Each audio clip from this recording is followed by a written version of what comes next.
શ્રાવણ માસ જ્યારે પોતાના અંતિમ ચરણ પર છે ત્યારે દૂર દૂરથી શ્રદ્ધાળુઓ ભગવાન સોમનાથની ઝાંખી મેળવવા ઉમટી રહ્યા છે।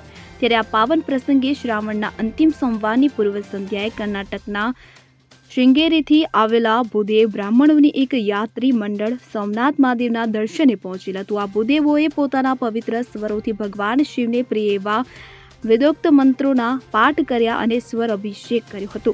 મંત્રોચ્ચારના પવિત્ર ધ્વનિથી સમગ્ર સોમનાથ મંદિર પરિસર એક વિશિષ્ટ ઉર્જાથી ગુંજી ઉઠ્યું હતું।